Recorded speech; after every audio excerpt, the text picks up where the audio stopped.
Today we're going to be looking at the patch notes for 10.5 and going over the changes. Normally I would make the edited cards with all the new text on them, but I'm not doing that with a touchpad and my mouse is broken. So we're just going to go through the patch notes here. I'll probably throw the text up on the side at least. So starting off with, there is a new keyword, the timer. So for cards that have, for example, Megascope, where it has like counter 2, reduce counter by 1 in the turn, they're just adding a keyword for that, the countdown, it's timer. It triggers before end of turn, which means if you create an engine card, say you Megascope out an Alba Armored Pikeman, for example, and then it does 1 damage at the end of the turn, it'll still do that 1 damage because the timer will trigger first. That's handy for Saskia Commander and the Erendite as well, because previously if you had Saskia Commander pull a card out, that card's points wouldn't count towards the Erendite trigger, as far as I understand. So it's good to see that change. Now into the actual cards here that are getting little bits of changes. So as far as the neutral ones, we do have Siri Dash. She's just getting that timer keyword. On her, it doesn't really make too much of a difference, as far as I can tell. But yeah, this is going to be a timer for this ability. One of the more interesting ones, though, will be this Hengaith Sword. So right now it has Death Blow or Deploy, damage enemy by 2. Death Blow spawn a base copy of it, spawn and play. This was never really used except for the combo with the old Vernon Roche. When Vernon Roche was a 2-power card, you'd Vernon Roche, get 2 cards, then you'd Hengaith Sword it, and play it again and get 2 more cards. And then Vernon Roche went to a 3, so you don't really do that anymore, and you don't really see this card. So the rework is pretty cool, actually. So it's going to a special card, and it's going to have Echo, damage enemy by 5, so that's a decent amount of damage. Then spawn and play a base copy of the stored unit and give it Doomed. Now, how do you get a stored unit? Has Death Blow, banish the unit, and store its soul in the sword. Now, this is potentially very interesting, potentially very powerful. So, if you want to get this round 2, obviously, and you're probably going to really need it round 2 to get any value from this. So you do 5 damage and you have a banished. So it's basically coded weapons, except you don't give them the card on top of their deck. And then if you play it round 3, you get to play the base copy of what you destroyed. I feel this might see some play in the Assimilate decks. Seeing as you're creating a base copy of something, you don't have to give it Spine like you would for Scoia'tael. You just get to play a base copy of it if you've killed it with a sword. Potentially it's very strong. It doesn't have the 4 points in Assimilate that the Scoia'tael does, but it's also cheaper. Just seems really cool. It might be a lot of fun to play around with. Gonna have to watch out for this one for sure. Here we have Mysterious Puzzle Box. I'm just going in the order they listed on the patch. So Mysterious Puzzle Box just got a line of text added. So in case you don't know, because it's not written on the card for some reason, if one of you has passed, you can't choose the card in your hand for this first effect here. I'm not sure why they didn't include that on the text, maybe because the text box is really big, but yeah, it's getting that text added here that if neither player has passed, you can pick the card from your hand. It's a little rewording at the bottom too, but that's the big thing. It actually says what it does on the card now, which it should always have done. Then we have Portal here, so it's getting the new timer keyword. So after 3 turns, summon a 4 Persian unit from your deck. That will be timer 3, summon a random 4 Persian unit from your deck. It's just better if you have an end of turn engine effect on the card you summon. A lot of time with Portal, you're summoning out the 7 for 4 bronzes, so that's not always important, but some decks do use it for the engine value. And maybe if you're doing that, you can get some points off of this bullet point that turn. And coming to a card that I'm pretty sure a lot of people expected to get nerfed, we have Ring of Favor here. It's getting a double nerf. So first it's going to 9 provisions, which it can still run it in you can still run it in those Golden Necker decks. By the way, this artwork is really good on this card. I don't know if I've ever pointed that out before. It is really good in this premium art. I quite like it. But it's getting that 9 provision change, and it's also going from base boost of 4 to 3. I predicted something like this would happen with the base boost. I thought the base boost would go to a 2, but they're going to make it go to a 3 and give it a provision instead. It's fine. It's still a very powerful card, but it's not nearly as ridiculous as it was before. Next up here, we have Scoia'tael. This is just getting the new timer, so timer 2. Again, I don't see much difference on this one, really. I don't think this will make a difference. You probably still won't say Scoia'tael played, but if you do play him, you'll have a timer 2 instead of after 2 turns. I think they might be adding more cards with this type of effect. That's why they want the keyword, but probably not a significant change here. Now we have Scoia'tael. So it's turning to a special just like the other sword. And we are having a provision change from 11 to 12, not too big a deal there, but it has a complete rework of the ability, and I must say I kind of like this. So it has the damage an enemy by 1, so you play it and deals 1 damage. Death Blow, play a bronze card from your hand and move Sea Heal back to your hand. And then it has initiative, increase the damage by 1 for the rest of the game.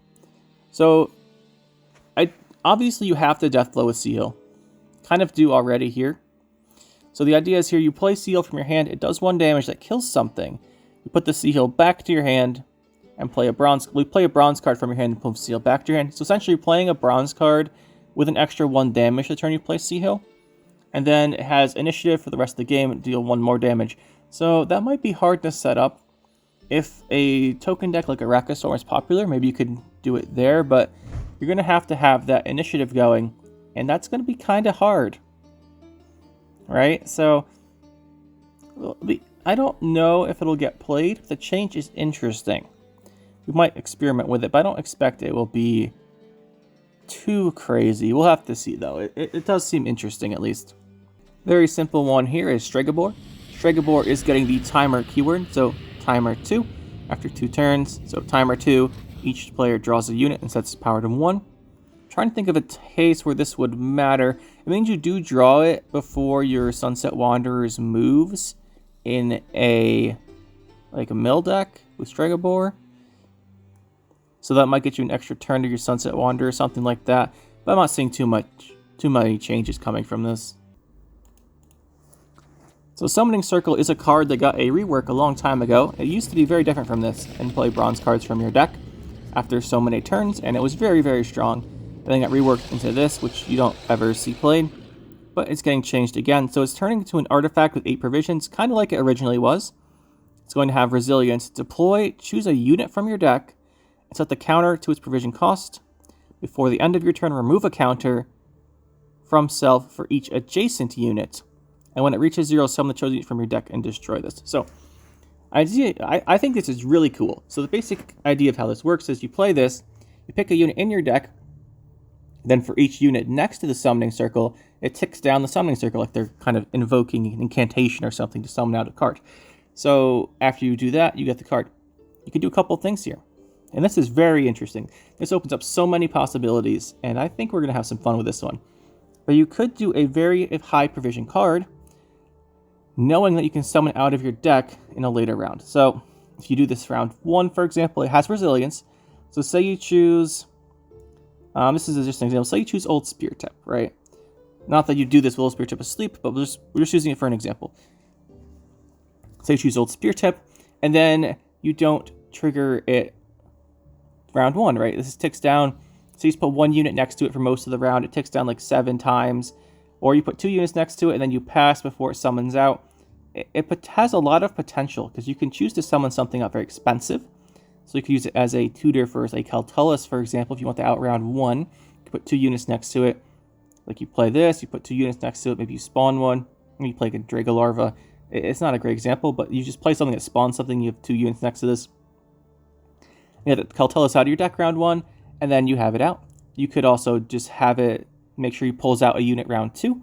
Although, if you draw the card, I'm not sure. If you draw and mulligan the card, I'm assuming it would still work, although there might be a bug with that, based on how interactions have worked in the past. We'll have to make sure that works. But there's a lot of interactions and potential stuff you can do with this. I think it's going to be really cool. And you can always still go with a medium-ish bronze card to pull out of your deck, or if you have a deck that relies very heavily on a specific gold card that's not very high provisions, Sigvald, we're looking at you. You could potentially use this to make sure you get him. Very cool. For another change I do quite like, so this card here, the Teshum Mutina Sword. So it previously has the damage aimed by 5, it has shield destroy. This was basically useless. You'd almost never get this card with a shield out, and if you did, I mean, it was cool, but you really didn't really need this. And the new effect, which is cool, is going to be damage a unit by 5, so that part's the same, and then repeat once for every status it has. This is really good. So if a unit has Veil, just say the unit has Veil, this does 10. If it has Defender, this does 10. Those are both pretty relevant keywords on powerful cards that you see pretty frequently. Melusine comes to mind. This just kills Melusine even after it goes to a 9. It kills her. This just doesn't kill most defenders, because most defenders with their armor have 11. Like armor plus health is usually 11. But this does 10 damage to those. That's pretty handy. And if you're playing a Nilfgaard deck with the Immortal Helm Servant, like a status-based deck, you potentially do have this do like 35 or 40 damage. Not that's ever going to be needed, but you could, and it'd be funny. But yeah, this seems really good. And any resilience card, this does 10 to. And this is just very strong. I kind of want to use this in some decks now. I think this card might be actually good for once. Next up here we have, I apologize to anyone who knows how to pronounce this card, Villain Tretenmerth. That's 100% wrong. So he's just getting the timer 2 treatment, right? So that's not too big a deal here. Might be a couple changes with that, but usually it's going to be the same. I really need to premium this card, by the way. Its premium art's really good. Next up we have Mastercrafted Spear, a card that if you were around for a long time, you remember when this card was everywhere. This card used to be incredibly good, incredibly popular, then it got this big nerf. So the charge 4 was the big nerf here. It got nerfed before that too as well, I believe. And it's 1 charge per turn. This just doesn't do anything. It's 4 damage, 1 per turn, over 4 turns for 7 provisions is one of the worst things in the game. However, now it might actually be good. So it's changing to a special card. It's going to be a 6 for 6 with damage an enemy unit by 6. With death blow, use the excess damage on another unit. A 6 for 6 special. It doesn't say it's going to a gold, so I'm assuming it's staying as a bronze. This is incredibly good. It kind of negates a lot of the buffs they've been doing, though, and I'm not sure how I feel about that. So if you've been looking at the past history of their patches, they have this thing where they buff a lot of the high-value gold order cards. So like Damien, they have just a bunch of high-value gold cards they've been buffing from 5s to 6s, and it's been pretty impactful. It gets them out of range of bronze removal. And if this is a 6 for 6, it just puts them back in range of bronze removal. And I don't think that's particularly great, but it depends, because you're going to have to run this. It is a 6 provision card. 6 for 6 is actually really good if it's a bronze. I expect to see this quite a bit. And yeah, I expect this to see quite a bit if it's a bronze especially. 6 for 6 it's pretty good.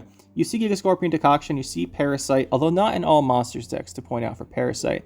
And this does help a lot of decks that lack removal, so you might just see this take the place of the 5 provision damage cards. So Nature's Rebuke, probably not because it has synergies, but anything that doesn't have synergies and wants damage, Monsters again comes to mind here. Monsters really lacks removal. This really helps them out having that type of removal. So you might see this quite a bit. That being said, it is a good change. This card doesn't really exist in its current form. And yeah, so I expect we'll see this. And I'll be trying it out as well. I think it fits in some decks pretty nicely. Next up we have Megascope. It just got the new timer keyword. Not a big deal there. Again, if you have an engine card, the engine will trigger at the end of the turn now. This is probably more impactful for Megascope than some of the other cards, because you can actually go with those engine cards now. Something like Movement Overload, where you kept making more Cat Witchers, or what's the Dryad one? Dryad Matron. Those will trigger at the end of turn now. So for that, this is pretty handy. Next we have Petrie's Filter. It's going from a 7 to a 5. That's a pretty big change. And it's going to have Deploy, boost by 3, and Order, give Zeal. So this is really nice. Although it does anti-synergize with the dual cards, because you'd usually want to have this boost and Zeal, the dual card. No one uses for that anyway, because you inspire Zeal, so that's not a big deal.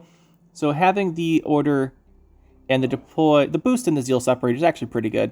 And at 5, you might actually see this used. I kind of want to try this out with some of the neutral cards we don't see a lot. There's a lot of neutral cards that have decent orders, especially golds if you give them Zeal. And this could do that. It is currently one of the most expensive bronzes in the game. But going to a 5, maybe you can justify that and maybe run some interesting decks there. We might try that out. This is a good change, and I expect we might actually see this boost some of the play rates of the less competitive high provision gold stuff with orders. I just did a video on Akvist not too long ago, and this would actually be a pretty big change for Akvist. Although I'm not saying it'll make Akvist good. This is the type of change that helps cards like that, where they have a decent order, but they don't have a way to give Zeal, and they're not great. I think this kind of makes up for the Inspired Zeal long ago. You used to be able to use Inspired Zeal on neutral cards. That was a long time ago, though. So this is like the replacement. If you want to do that, you can, and at 5 provisions, definitely can do it easier. Now we have Thunderbolt. Thunderbolt being the actually most expensive bronze card in the game. I forgot this was an 8. 100% thought this was a 7 too. But it's changing to a 5 along with Petrie's Filter. That's pretty cool. And it's going to split the charges again. So, deploy boost by 3, order boost by 3. For 5 provisions, that's pretty good. This helps no unit decks, which are not my favorite. But it also helps decks that just want to protect engine cards. And with an order to boost by 3, that's pretty good. The thing is, though, that you have to have something to deploy with it. And if you're playing an engine-based deck, you usually want to set this up first. And then have 2 orders, for example. But this is a compromise, I guess, to make it so no unit decks don't just abuse this at 5 provisions. So this is actually pretty good. I think we might... I'm not sure we'll see it played. Although it's an artifact, and we'll point out Golden Necker is a card that sometimes you struggle to have multiple artifacts. If you are playing multiple Golden Neckers, especially Nilfgaard, I expect Thunderbolt will be one of the default choices for you now at 5 provisions. Usually you'd run like a series puzzle box, potentially the Nilfgaard Witcher location, and then one more. You might have a Megascope, you might have the 4 provision gold one that looks in the opponent's deck if you both have it. Well, I can't remember his name. You might have that, but I think this might take a default spot in there now, because at 6 for 5, it can boost stuff. That's actually pretty good. You might find this in those Golden Necker decks. It's certainly an option as well. Speaking of options, Wyvern Scale Shield finally getting a buff. So, it's a special card now, so not an artifact, same as the Mastercrafted Spear. Both got the special card treatment. This one is a 4 provision card, so that's interesting. Any 4 provision card kind of with an interesting effect bears looking at. And it's going to have boost by 4, give shield. Now, I really like this because recently I did a video on Shield Wall, and as some people point out, Shield Wall is not very good. The thing with Shield Wall is this card will be so helpful because of the second effect. While in your graveyard, when you play a unit, give it shield, then ban yourself. You can set up so many difficult to remove engines with this that it becomes a real interesting consideration. Like, do you run your Selkirk now in Shield Wall? You don't have to Shield Wall the Selkirk. It gets a shield for free if this is in your graveyard. 4 for 4 with a shield's not bad. And I'm very curious about this one. It's neutral. You can protect stuff in different factions. Used to be if you wanted to put shield on something, you'd have to run the pre-rework Lady of the Lake in most decks, and then put that shield out with her order. But now, was the Watchman that got changed to have the order for the shield? You can do that. Now you have this out there. This is potentially very interesting, although I will point out the Tresham Sword that does 5 damage for each status now. Kind of counters this, which is fine. But I think this is a really interesting card, and I'm going to try this one out as well. The shield is usually only going to be handy in an engine deck, and it's worth pointing out that the engines usually have to live to be boosted. So this is probably best used early in the round, and you want that shield, the graveyard shield's the interesting part, right? As you play your card, it's 4 version engine. Oh, look, they can't kill it. Although Nilfgaard does have Tourney Joust, so against Nilfgaard, I expect this won't do too well with that secondary effect. But 4 for 4 with a shield is okay. That second shield is interesting. If you can make it work, it's going to be pretty cool. And that is a bunch more shields you can use in your Witcher deck, Shield Wall in particular. So, I like this change. The first of the monsters card then is going to be Arrakis Queen. So, Arrakis Queen's not getting a big change, it's just getting an order. So, you have the same ability here, deploy, consume, and allied unit. Now, you don't have this if it's an insectoid spawn and play Arrakis Nest anymore. That's gone.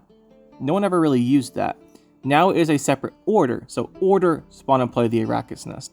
Then Death Wish is the same, spawn beast copy. So we're just moving this insectoid effect from a consume if it's an insectoid, because no one uses this on insectoids. We're moving that to an order. It just makes the card better, and it means you don't have a pointless part of text no one ever uses. I like this change. It's pretty good. I don't know. I haven't seen a lot of Arrakis Queen lately, so it does help her quite a bit. You're going to get pretty much 4 more points every time you play her now, which is pretty good. And we'll point out, though, it doesn't change the fact that if she's Heat Wave, you lose all the value she has. So the Heat Wave will still answer her quite well. Old Spear Tip Asleep just gets the timer 3 instead of after 3 turns. Not a big deal there. I don't see too many synergies again with that. He's not an engine card. He's Old Spear Tip, so I won't be gaining any points there. Just point that out. And now we get to a card. This does destroy a deck, this change. We'll talk about it. So, Ritual Sacrifice is changing to Brewis Ritual. So it's going from a special to a unit. It's going to be a 5 power unit for 11 provisions. So 5 for 11.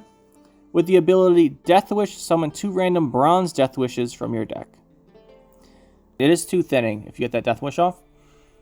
So that is something to point out. Just have to watch out. Again, the new Hengaith Sword does do 5 damage, and it does banish. So that would kill this, and then banish it, so you wouldn't get that Death Wish. But it seems interesting. We'll have to see how this one plays out. I'm not too sure how good this will be. But we'll point out, this does kill the Ratclog deck, I believe, forever. You always needed this Ritual Sacrifice to trigger all of those effects of your... is it the Noonwraith? I think this is the Noonwraith. You need to trigger all those Noonwraith's effects. Theoretically, you could still do it with like a K-Ren and then leader charges, so maybe it's not completely dead. And maybe you guys don't mind it being dead, as I don't really mind it being gone either. But you'd usually make a bunch of those and just pull out your Ritual Sacrifice and trigger all those to fill the opponent's rows with rats. That won't work with this card anymore. We can make it work some other way. But we'll see how this one turns out. It is 2 thinning and it is 2 Death Wish cards. It just depends how much you can really take advantage of that. Now here's a card that Death Wish will be taking advantage of, most likely. So, Hybrid. It has, right now, whenever you consume one or more units, boost self by 1. This is really bad. I don't need to explain why this is bad. It's less than a point a turn, conditional on consuming, and it only boosts by 1. However, the new ability is actually really interesting. So, we're going to have it still be a 4 provision card. It's going to have melee. If a unit was consumed this turn, boost by 4. So it's an 8 for 4 if you consume to this turn. That's actually really good. You can combine that with a lot of stuff in consume decks. I don't know if you fit it really well into those Death Wish value decks, because you have to struggle to fit like the number of consume cards into your deck, the number of Death Wish cards into your deck. And there's not that much space for cards that aren't consume or Death Wish, because you kind of run out of, either you don't have enough consumes for all the Death Wish cards, or you don't have enough Death Wishes for the consumes to be valuable. This really sounds good if you're playing something with Slizzard, though, and your Slizzards you can kind of consistently have stick. Maybe you use something to keep them alive on that first turn when they're 4s. Maybe the new Thunderbolt. I don't know about that one, but it's just an example.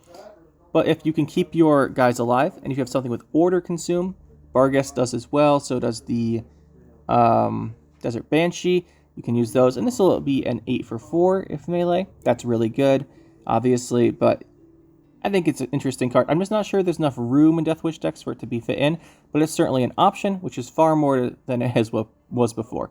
And it does have the Order ranged consume an allied unit as well. So if you don't have that consume this turn, you can use it for the consume. And that's always a good thing to have as that option.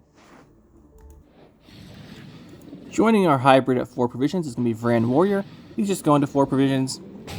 Whenever you use destroyed during your turn, boost self by 1. I'm not sure if this will still let him see play. Potentially it does, but I think if you were playing a Vran Warrior deck, you'd run him before. Right now, I'm not too sure it would be good still.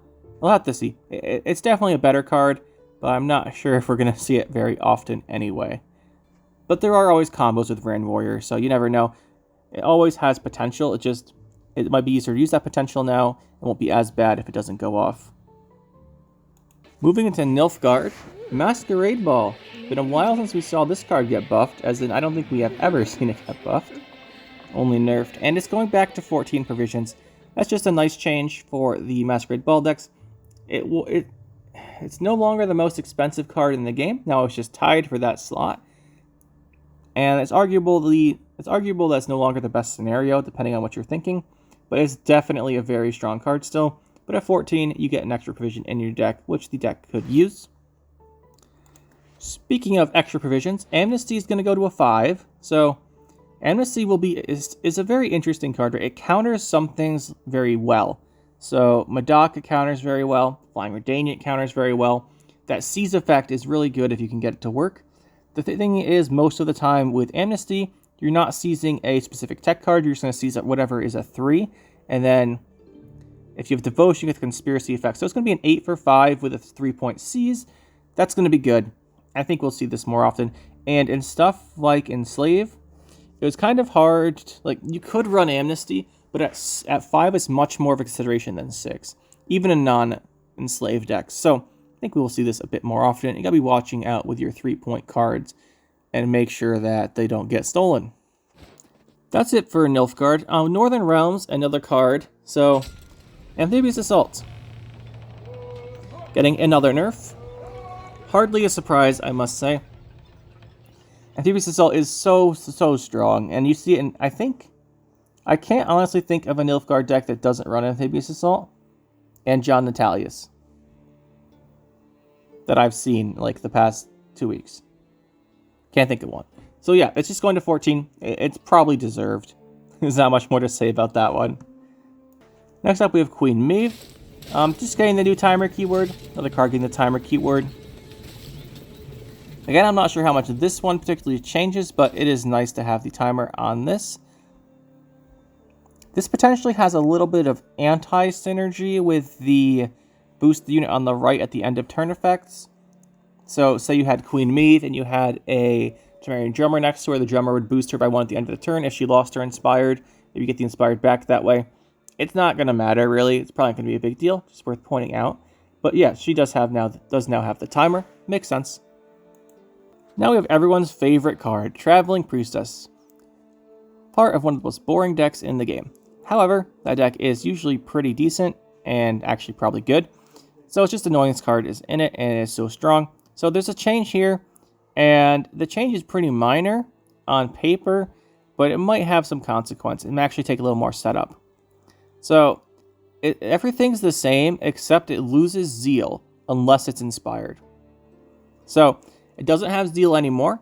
It has whenever it's inspired, it gains Zeal. So either you're going to have to set up a boost on it in your deck. So if you're going to use Dandelion for that, if you're going to use the Northern Realms location, Carcerin, you can do that. You just have to give it a boost in your deck before you can play it now. Takes one more set of setup. Maybe little provisions have to be channeled out of the redrawing cards into this. Maybe you lose one of your tech cards. You are losing some points on Ring of Favor in that deck as well. And if you don't do that, it's not going to have Zeal. So you have to keep that in mind. It is just a nerf to the card. You can still run the deck with it. You just have to do a little more setup. Seems fair. Worth noting, you can still do the Verdant Roche combos with this. You'd have to have a way to boost it set up, maybe an order boost or something. Thunderbolt now comes to mind as a 5 version card you could do this with, the Change Thunderbolt. So you just have to make sure that's set up. You could still do Verdant Roche. You can do Verdant Roche already with Verdant Roche into Tridom in this, and then you do that big combo where you shoot all the points off. You could also do a Verdant Roche in this into and a card that boosts, and then get the Zeal that way, but you can't use the Tridom. So you really do have to set this up a little bit more. Next up, we have Siege Master. Siege Master is getting a small change here. It's going from 2 to 1 points, and it's going from 0 to 1 armor. So it's getting a change. A lot of cards that just play for too much tempo get this change over the course of time, where they just lose a point and gain an armor. And I think it's well-deserved. Siege Master is incredibly good. You see it everywhere. Even if you're not playing Siege, you run this, which is kind of telling about how good it is. So, good to see that change here. Will be worth noting if you're running this against Gurnikora or Glustywarp, they'll get consumed now without having any setup. On to Scoia'tael, we have Broover here. Dwarves got so much love last patch, it became a really good deck, and they're getting some nerfs now accordingly. So, Broover being the first one. So, he's going to have a change to his ability here, the Barricade. He has an added effect that after he boosts by all the dwarves with armor, he loses 1 armor. So his armor slowly goes down, right? So he's not gonna, you can't just play Broover with 1 armor or 2 armor now, and then have him boost a whole bunch of turns in a row. He'll boost as long as he has armor, and then we'll go down 1. So if you play Broover with like 2 armor, say you're holding onto a Heat Wave in your hand, or you're holding onto a Yrden in your hand, and you play him near the end of a round, you have to be mindful of how much armor he has.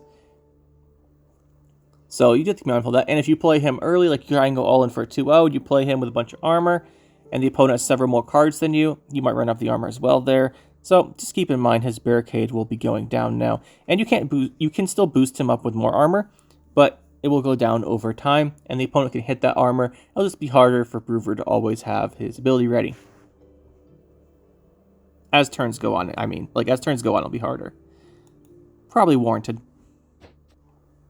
Commander here is getting the timer treatment. She's getting timer 3 instead of the reduced counter thing. She's probably getting the biggest buff of all the cards from this, because this is actually really impactful in 2 ways. So first of all, you will get the effect of the end of turn on your cards from Scoia'tael Commander, and a lot of the ones you play with Scoia'tael Commander have end of turns. Dryad Matron does, Cat Witcher does. Those are ones you usually get out with her, and they'll trigger at the end of turn now. It's a pretty big deal. Really nice. And the other thing is you often run her in a deck with Erendite. You play her round 1, get a lot of tempo for your Erendite to get boosted. And the Erendite would previously check the end of turn to see if you had points. It wouldn't count the Scoia'tael Commander points. So if you pulled something out with your Scoia'tael Commander, it wouldn't boost your Erendite. So say you're both at 30 points, you pulled out a 4 with Scoia'tael Commander, you go to 34, but the Erendite already checked the end of turn, so it wouldn't actually get boosted. Now you have this, we'll pull out with the timer keyword. Timer triggers before end of turn, so you get out to that 34, and your Erendite does get boosted. I know the King Hanj in particular complained about this one, but yeah, that's a nice change there. Now we have a card that I'm sure most people have gotten pretty tired of seeing. So Vanadane for the quad Waylay deck, that deck being very, very strong, obviously. So the change here is going to be, he's going to go from a 6 to a 7 power, from 7 to 9 provision. So he's just going to be more expensive. He does get harder to kill, which is a bit annoying. He's out of reach of stuff now, so he's harder to remove. But at 9 provisions, you usually don't get too much value from him anyway. You usually get like 2 Waylays worth of value from him. You do this round 1. Potentially 3, but he gives you 3 more points with every Waylay. So this actually makes him, in a way, a bit stronger round 1, but you have to pay for that with those provision costs. And the provision costs are pretty tight in that deck. At least in some of the versions. It depends on the version you're running. But yeah, he's just getting 2 more provisions and 1 more power. Although it's kind of annoying you can't kill him with 6 damage anymore. That's actually really annoying, but you usually get his value. His value usually comes from adding the Waylays to your deck for sim loss, not from his round 1 extra 3 points on the Waylays killing you. In line with the Brewer change here, we have changed the Sultan's Company. So essentially, this is the same, except it doesn't give dwarves armor anymore. It just spawns the rowdy dwarves. The giving armor was really nice when the rowdy dwarves did not have the 1 armor default. Now they have that 1 default armor. This doesn't need it anymore, and it's definitely worth nerfing. This card's very, very, very, very good. It gives you 5 dwarves. You usually get 5 dwarves for this, and those 5 dwarves all have armor. Then you play Brewer, and in 2 cards you suddenly have an incredible amount of points going every turn, and you can win a lot of stuff that way. And even if they had something like, well, Surrender would still go through the 2 armor, but if they had something like the Lacerate that's only does 2 damage, everything, it would block all of it on the armor. I just felt really bad. So I'm glad they're doing this. I think it's definitely deserved. And with the 1 armor on the Rowdy Dwarves, you really don't need this anymore. The Sultan's Company previously would give 1 armor to everything, and you use it on the Dwarf tokens, and then you play your Brewer.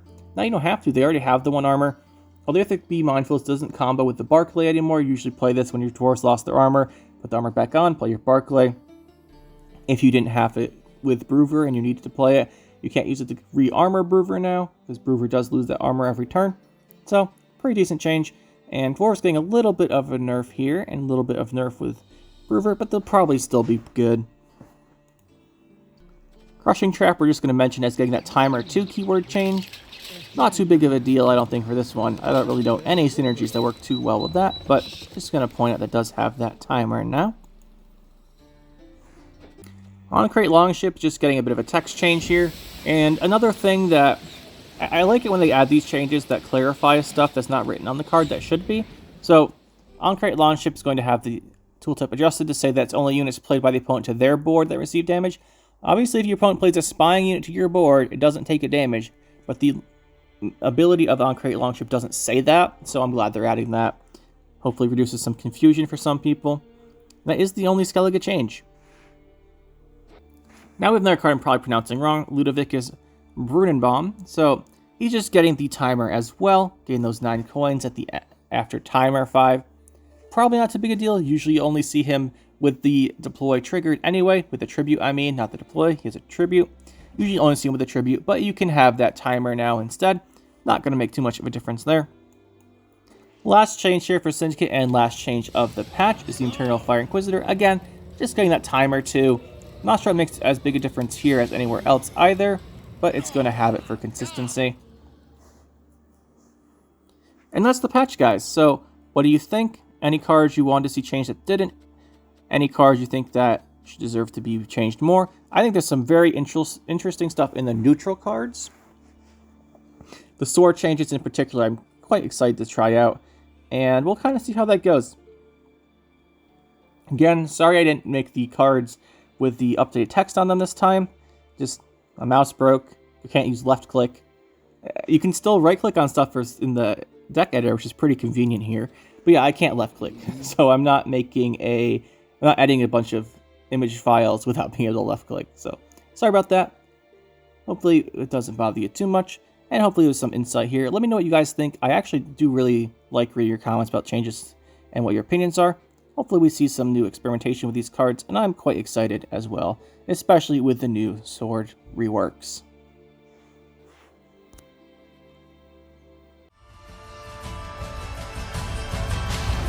That'll be it for this one, guys. Hope you enjoyed. We'll see you next time. Make sure to hit that like button and subscribe to the channel for more. And you can check out some more videos over here. And thanks for watching.